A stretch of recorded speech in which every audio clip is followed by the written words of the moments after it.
Welcome to In the Pod. My name's Dave Jones, and you have just found the podcast for technology vendors looking to get more from marketing and marketeers looking to offer more to technology vendors. As you know by now, each episode of In the Pod focuses in on various marketing disciplines. But this time we're doing something slightly different. In this episode, we're going to the dark side. We're going to talk about sales. Now, sales and marketing have got a well-documented history of conflict, if you want to call it that. But as we become more and more digital and the lines become a little bit blurred between the traditional roles, I'm really interested today to discuss how sales and marketing are coming together to jointly deliver much better benefit to organizations. And to help me through that process, I'm delighted to have with me someone who's got a lot of experience in this. Joseph Fung is the CEO of Uvaro, which is a tech sales career accelerator, and of Kiite, a sales enablement platform. So Jacob's a founder, CEO who's had multiple successful exits, and he speaks frequently on the topics of sales leadership, diversity, and corporate social responsibility. So really looking forward to this conversation. And Joseph, with that, welcome to the pod. Thank you. Thank you so much for having me, Dave. This is going to be a fun chat. Sales and marketing is always a fun dynamic to dig into. It really is, right? Let's see how we get on by the end of the conversation. I'm sure we'll be fine, but it's all good. So, Joseph, to kick this off, just tell us a little bit about yourself and the businesses that you run, and also some of the type of organizations that you work with. For sure. So you set the stage right. You know, my work, our company is steeped in the sales side of things, but I'm not completely on the dark side. I'm, a bit of a fence sitter. My background is engineering, and as you mentioned, I've been a 5 times founder. So generally on the CEO side, carrying that quota because sales still rolls upstream, but also our positioning and our go-to-market. So I've had a chance to see that conflict, that collaboration, that synergy, whatever word we want to use, so many times. Most of my work history has been in B2B software as a service, from SMB to enterprise, sold all around the world, and have sold HR tech, marketing tech, sales tech. And now we're leveraging all those data points, all that knowledge, the platform to run a sales training program in Uvaro. So also deep in the people side of things. So yeah, we've seen a lot of things that have worked, a lot of things that have failed, and it's so cool to think about what's coming next. Completely agree with that. And it sounds as if we come from similar backgrounds. I'm an engineer by trade. I went through sales. I had enough of that quota carrying side of things and went into marketing, where, carry quotas of different types, right? It's as simple as that. But, you mentioned that you've got that mixed background. What do you think of then when someone talks to you about marketing? Oh my goodness. It's so funny because I see a lot of entrepreneurs who think marketing is buying ads and running your website. And then I see others who think about marketing as the colors and the branding and the identity. And I think that taking each of those single lenses is probably a little too narrow. And again, I'm not a kind of dyed-in-the-wool marketing expert, but one of the things that I think has always helped me in our companies is we think about marketing as that first touch with all of our potential customers. And so it's buying that promise and making sure that customers want to experiment with us in the early days, but it also means delivering on that promise in the later days and being consistent in what we move. And ultimately, when you want to build a business and you want to deliver something that a market wants, your marketing team is responsible for helping you get to them, learn, and then know what to promise. It's interesting. One of the aspects that I've come across a lot with emerging technology vendors, if we want to call them that, is that a lot of CEOs think that they can do marketing really well. I'm intrigued to hear whether you think those same CEOs think that they can do sales really well as well. I mean, I think the first very honest mirror that most CEOs need to kind of carry to themselves is that we really can't do any of sales or marketing or product development really well. It's really hard to internalize that. I mean, I think founders and especially emerging CEOs are very good at doing sales, marketing, product development good enough, good enough to get your first customers on board. But there's a huge gap between MVP work and scale work. And you're right, I agree. I see a lot of leaders who don't want to let go of the marketing work because what worked in the early days for them, they think it's going to continue working. And the reality is the same thing happens on the sales side of things. It just gets more annoying because the sales rep brings in a hot, exciting deal. They bring the CEO onto the call and they're like, okay, great. I hope this works. And the CEO just takes it in a random direction and kills the call. And you know who's left holding an empty bag and carrying all the blame? It's not the CEO. So yeah, it happens just as often. It really isn't. At least not until the board meeting. And then the CEO's carrying all the bags. That's true. Horses for courses, right? And I think, you know, we joked about it up front, but there is a lot of banter about the relationship between sales and marketing and the fact that sometimes it's not the best. How can organizations change that relationship, right? And why is it important to make that change? I think the first thing that's really helpful to realize for most organizations is that dynamic isn't just about them. It's also about some broader systemic changes. And if we reflect back a decade ago, marketing went through a huge transition from, you know, it's all art to now it's all science. And on the marketing side of that funnel, you can measure everything and you can hold your team accountable. And you know, for those who went through that journey, and I remember watching my teams, it was painful. You had people who weren't used to being measured that way, leaders trying to be held to metrics, and that's a painful change. Sales is in the middle of that same change. And that's hard. That's a very difficult journey. And so we're now in a position where marketing gets to benefit from having all this information, all this process, all this data, and sales is learning to go through that same change. What's so fun is that if folks can internalize that, hey, there's a systemic change here. You know, it's not just Tony and Samantha and Kamel. It's these broader systemic changes. You can focus on getting those SLAs in place, those systems in place. And when both groups navigate that change, you can work together to do even more. So part of it's also just letting go of that accountability and then saying, hey, we'll get through this. I know it's going to be painful, but on the far side, we're going to do so much more together. Really interesting that marketing, you know, to your mind, has been through that process. One of the things that I find frequently with marketing leaders is that they've now almost got too much data, and actually identifying which of those data points are relevant, are the most relevant, how they combine together. I'm assuming you're going through exactly that same challenge, albeit a little bit behind in sales, right? It's interesting because I see marketing leaders who they've got Tableau running and Google Data Studio running, and they've got all of their dashboarding, and they're always asking that question, okay, how do I get the most out of this data?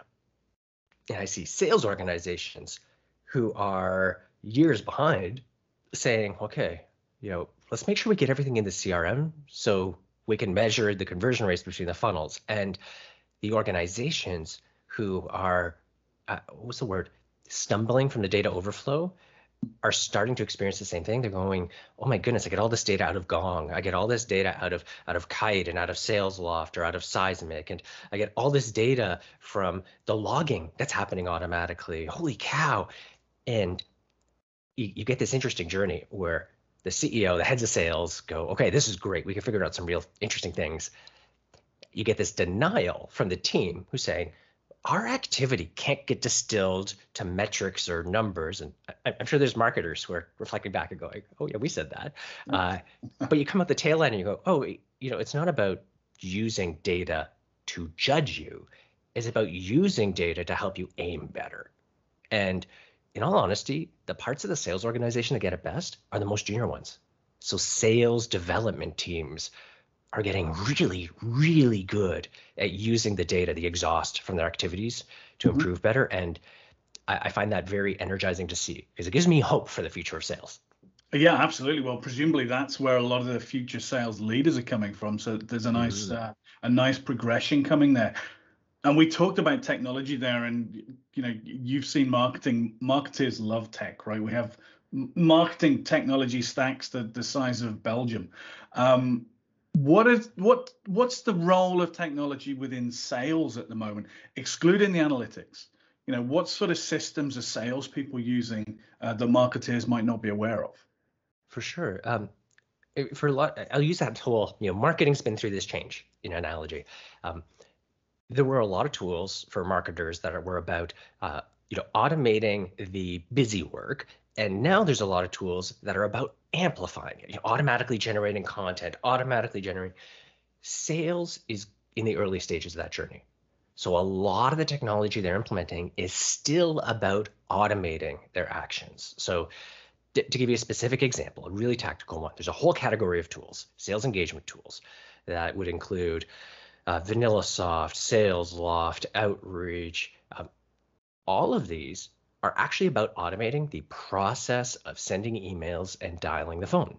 I mean, if you needed to send 10 emails, you would, click new email, put in the person's email, start to write an email, and you would do that 10 times.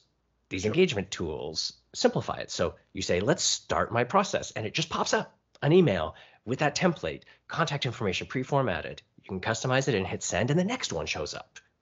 And none of this is rocket science. This is really just help the sales rep do what they do 3 or 4 times faster. The interesting side effect is the data that comes out of that kind of a platform now lets everyone aim better. And I wish we were further along already, but most sales teams are still at the early stages of implementing that kind of automation, not yet at the part of having agents or bots that are out doing much more work for them. Still just automating.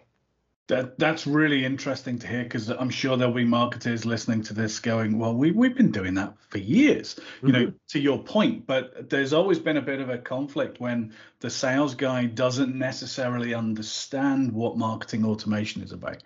And hopefully with these new tools that are coming out, or these tools that are helping automate the sales part of the process, the dialogue, the common language between the two will hopefully start to grow and to get a little bit more consistent.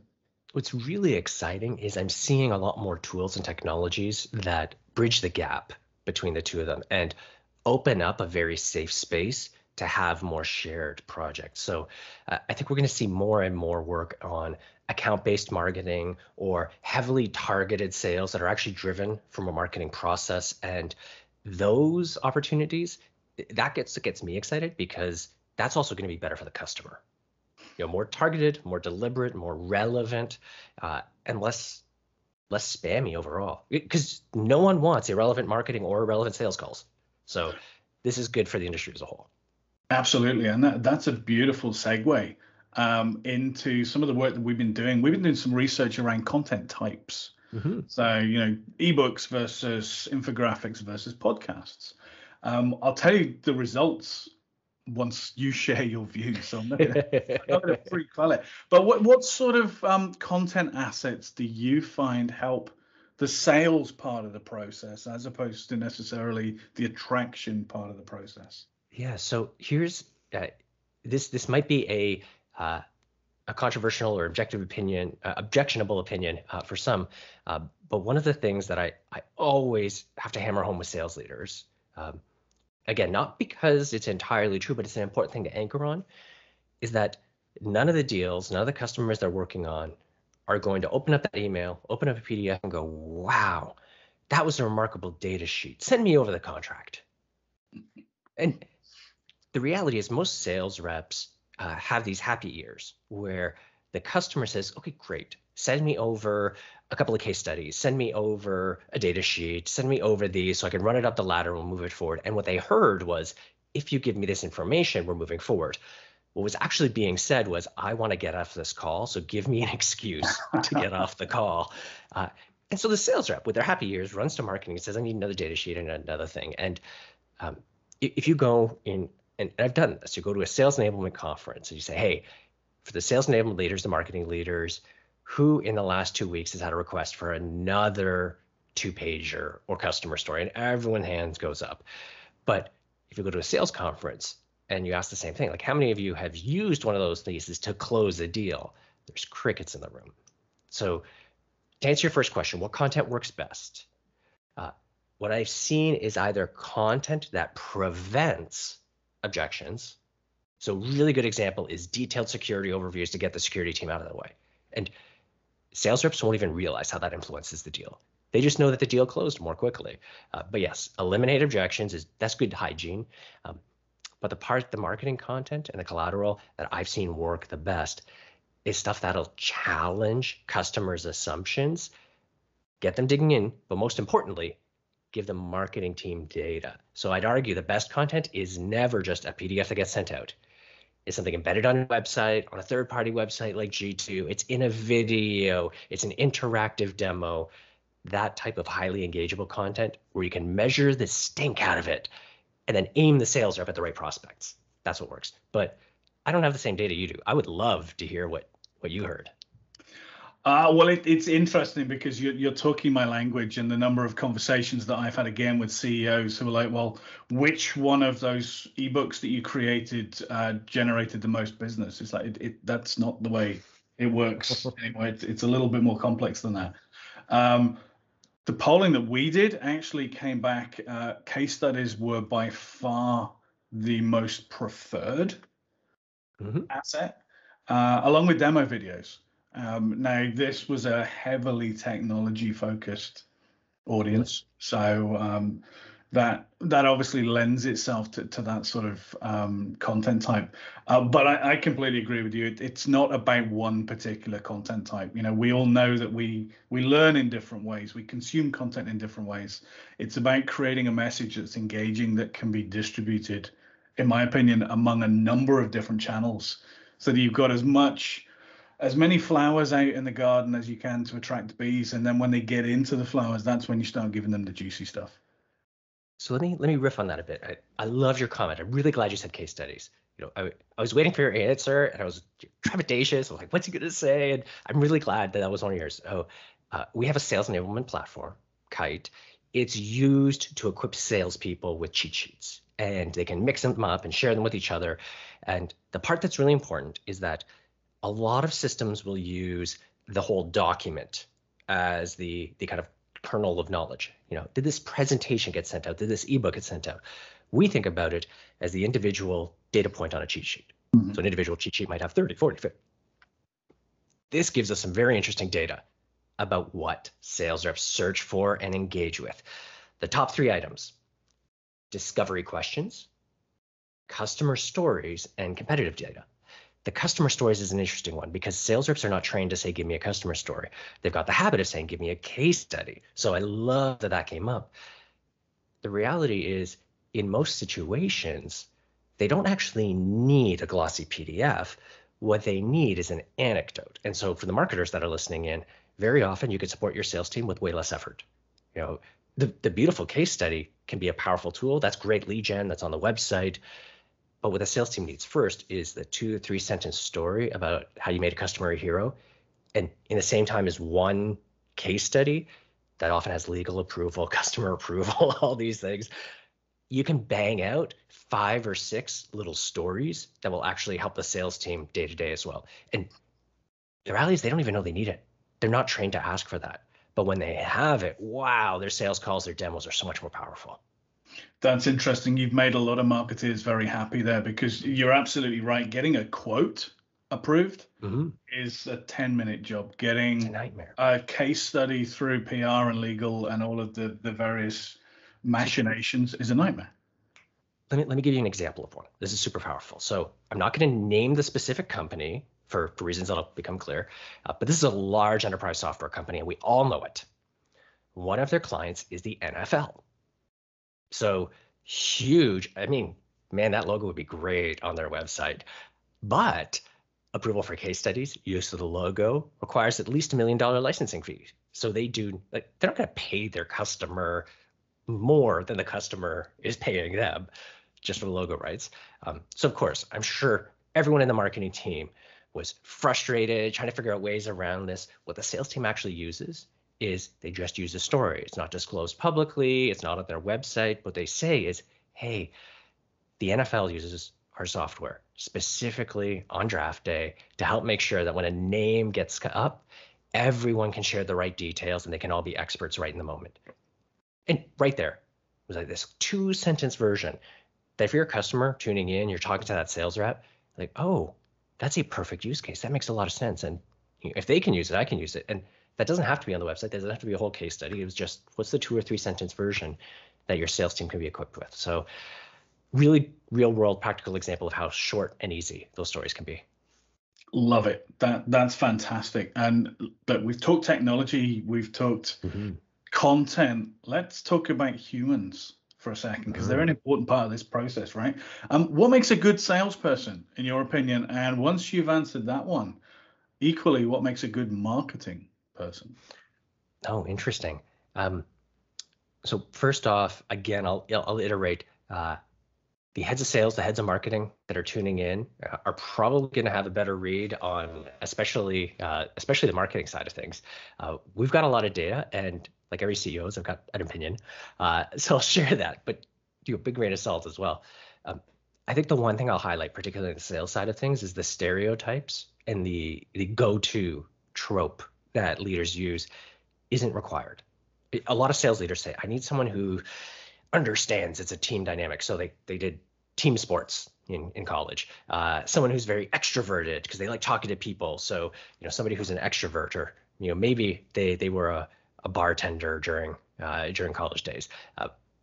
And that's what they think is necessary. And I'd argue that's a little reductive. I think most people are more complicated than what their extracurriculars were in their part-time job in college.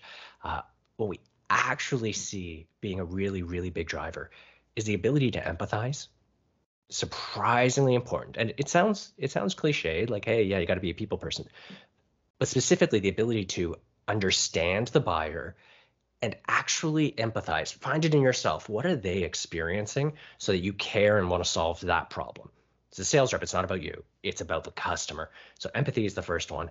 The second one is a strong willingness, a very strong willingness to adopt the process.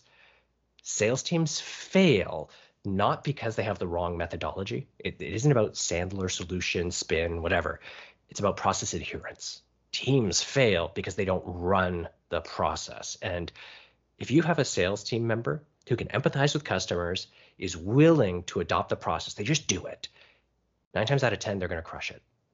And they sound like really simple things, but it's not about being introverted or extroverted. It's not about being a team sport or not. It's about understanding the customer and adopting the process. And if you can do those 2 things, the company will help you succeed because they're giving you the game plan. They're giving you the results. Your marketing team is supporting it. So that's what I'd emphasize. That's so interesting, because that's completely the opposite to what a lot of people, I think, still think that the classic sales guy is, the rogue element who's out there not adhering to processes, that is just selling what they want to sell. So that's great to hear. And that ties brilliantly with what I think modern marketing leaders are looking for. That ability to empathize, that ability to understand pain points, to communicate effectively to those pain points. So much synergy there. Listen, let me ask you, you advise a lot of growing organizations. So as you're going through that process of them growing, how do you advise them on the balance that they need to strike between sales and marketing? It's chicken and egg. Which one came first? It's such an interesting one, and a large part of it does come down to the skills, the predilections of the founder and the CEO. Very much like you'll see a CEO who tends to be more sales and marketing oriented or more product oriented. Even in that kind of sales, customer facing role, you'll see founders who are more biased towards marketing or towards sales or towards that support and satisfaction. And where they want to play or where they want to interfere is often where you'll have to hire last. And so very often it's less about, what's the standard game plan, but more, how do you fill in around the gaps and the willingness of the CEO to let go? Those would be big things. The one area that I would point to, though, is that you kind of need to follow the flow of money. So if everything is equal, and the CEO doesn't have a death grip on one area, if you don't have enough market awareness, you're not going to have enough sales. If you don't have enough sales, you won't have enough customers to support. You won't have enough collections. So you've got to start with that end of the funnel. You've got to build out enough momentum so that you can be generating leads effectively consistently with solid conversion metrics. And once that's running, even if it's just kind of stumbling and janky, then you can invest more in your sales function to get that to a janky mode. And then again, start at the top of the funnel and work backwards. Great stuff. Joseph, this has been fascinating today. We need to combine conversations with sales and marketing much, much more. That much is obvious. But before I let you go today, one final question for you. As a sales leader, if you had one piece of advice for marketing leaders, what would it be? This might sound cliched, but I'd say for marketing leaders, encourage your team to have backbone when the sales team comes asking for questions and making demands. It's so easy for a sales team to say, we need better leads, we need this piece of collateral, we need this. And in any empathetic organization, it's so easy to go, gotcha, I'm going to work on that for you. And the reality is very often that need, that ask for another case study, that ask for another data sheet is actually masking, or it's them denying a potential flaw in the process. So it's 100% okay to have a bit of backbone, push back, and challenge where the actual hole is. Because sometimes people are asking for the wrong things. I love that, Joseph. You've just created a revolution in every single marketing department on the planet, which is fantastic. Joseph Fung, CEO of Uvaro and Kiite, thank you so much for joining us in the pod today. My pleasure, Dave. This was a blast. Absolutely. This has been Dave Jones in the pod. Until next time, thank you very much. Take care.